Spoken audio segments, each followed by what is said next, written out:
Assalamualaikum warahmatullahi wabarakatuh. Selamat datang di dunia pembelajaran akuntansi berbasis matematika yang selanjutnya kita sebut dengan akuntamatika. Topik bahasan kita kali ini membahas tentang pencatatan penyesuai karena penggunaan prinsip akrual yang terkait dengan transaksi penerimaan di muka yang punya konsekuensi berlawanan dengan pencatatan penyesuai transaksi pembayaran di muka.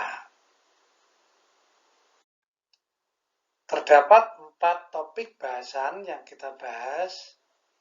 Yang pertama adalah prinsip akrual, secara sekilas kita pertegas lagi. Kemudian kita bahas tentang akun penghasilan diterima di muka. Topik bahasan yang ketiga bicara tentang penentuan nilai moneter yang dialokasikan sebagai penghasilan, dan diakhiri dengan aplikasi pencatatan penyesuai terkait dengan transaksi penghasilan diterima di muka. Topik bahasan yang pertama, prinsip akrual. Bagaimana kita ketahui dari definisi generik, akuntansi berpegang pada prinsip akrual jika pencatatan dilakukan ketika perubahan dana telah terjadi dan dicatat sesuai definisi dari elemen-elemen yang ada di hukum dana.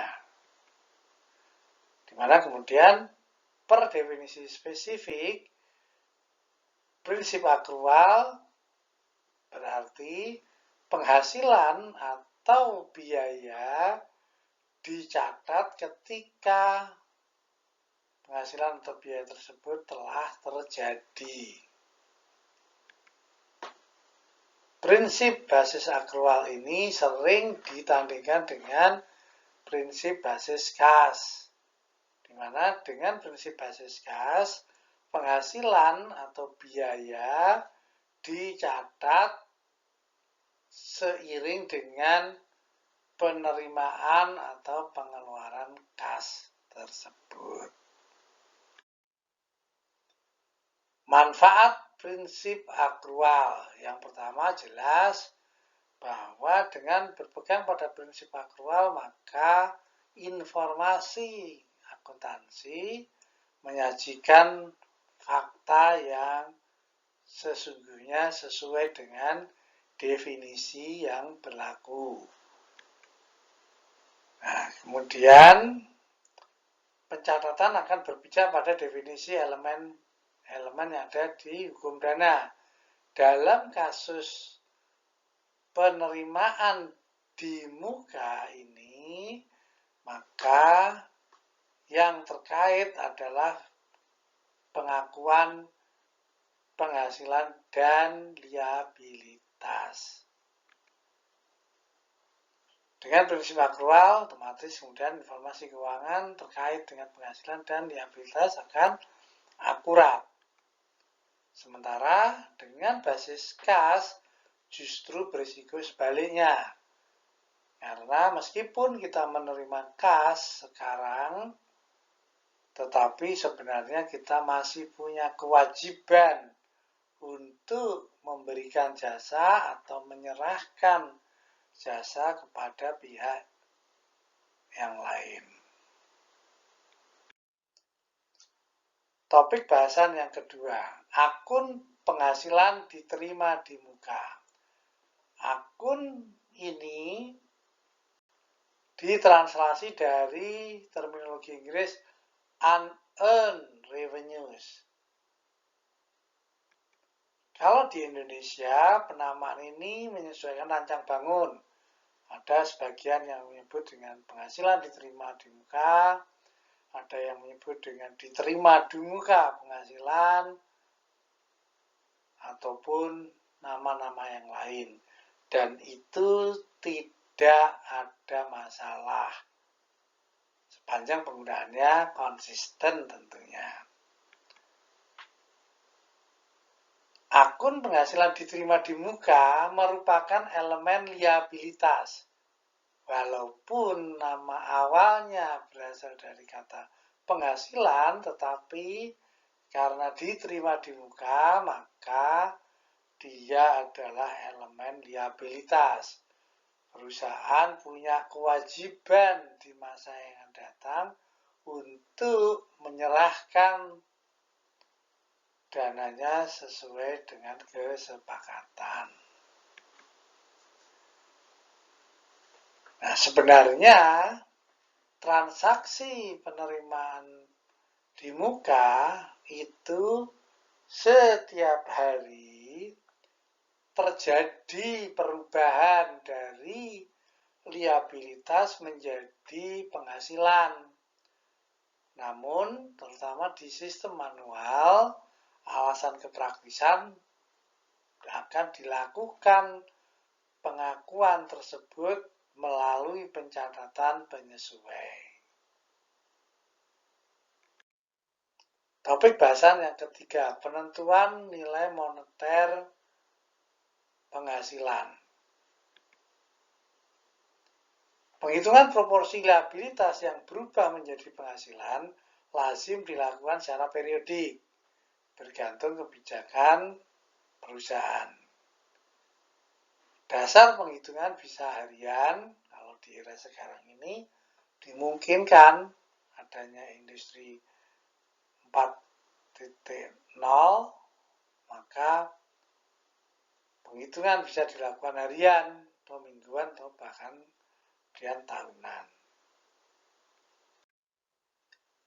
Ilustrasi penentuan nilai moneter. Jadi, misalnya 1 Agustus, sebagai pihak yang menyewakan ruang, Rapi menerima di muka kas sejumlah 24 juta rupiah terkait dengan penyewaan ruang kantor untuk durasi 1 tahun terhitung 1 Agustus sampai dengan 31 Juli tahun berikutnya. Nah, ketika pencatatan penyesuai, kita harus menentukan berapa dari liabilitas sebesar 24 juta itu yang telah berubah menjadi penghasilan. Dalam kasus ini 24 juta per tahun berarti 2 juta per bulan. Agustus sampai dengan Desember ada 5 bulan. Maka proporsi liabilitas yang berubah menjadi penghasilan adalah sejumlah 10 juta rupiah. Topik bahasan yang keempat, aplikasi pencatatan penyesuai terkait dengan transaksi penerimaan di muka. Prinsip yang pertama, pada saat menerima dana di muka, sebenarnya kita harus mengakui liabilitas. Dalam hal ini ditampung di akun penghasilan diterima di muka. Prinsip yang kedua, pencatatan penyesuai dilakukan untuk mengakui proporsi liabilitas yang telah berubah menjadi penghasilan. Prinsip yang berikutnya adalah bahwa pencatatan ini dilakukan dengan menggunakan prinsip murni akrual.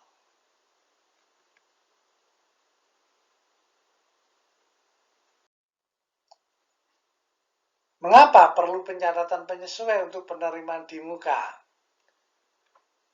Sebagaimana kita ketahui bahwa setiap hari sebenarnya terjadi perubahan dari liabilitas menjadi penghasilan. Karena pihak yang menyewakan sudah memberikan manfaat tersebut dari hari ke hari.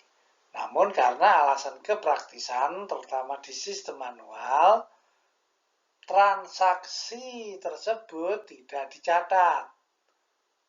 Maka pada saat pencatatan penyesuai dilakukan untuk mengakui fakta bahwa selama periode berjalan telah terjadi perubahan liabilitas menjadi penghasilan. Ilustrasi pencatatan penyesuai transaksi penerimaan di muka. Saldo akun penghasilan sewa diterima di muka per 31 Desember sebesar 18 juta. Diketahui saldo tersebut berasal dari transaksi 1 November untuk sewa ruang dengan jangka waktu 1 tahun. Maka pada saat pencatatan penyesuai kita melakukan analisis fakta bahwa telah terjadi perubahan dari liabilitas menjadi penghasilan selama 2 bulan. Dalam kasus ini adalah per bulannya adalah 1,5 juta. Maka pencatatan penyesuainya diperlukan untuk mengakui fakta tersebut. Pencatatan penyesuaiannya adalah dengan demikian liabilitas berkurang diwujudkan dalam akun penghasilan sewa diterima di muka di debit, sedangkan penghasilan bertambah di liabilitas berubah menjadi penghasilan. Penghasilan sewa bertambah di kredit sebesar 3 juta rupiah. Sekali lagi sebagai penegas bahwa akun penghasilan sewa diterima di muka meskipun diawali dengan kata penghasilan, tetapi sebenarnya itu adalah akun liabilitas. Demikian intisari pembahasan tentang pencatatan penyesuai terkait dengan transaksi penghasilan diterima di muka.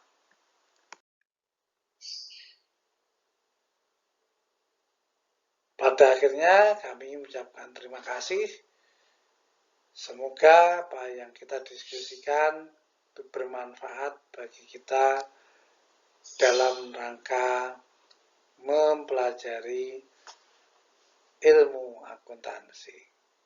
Wassalamualaikum warahmatullahi wabarakatuh.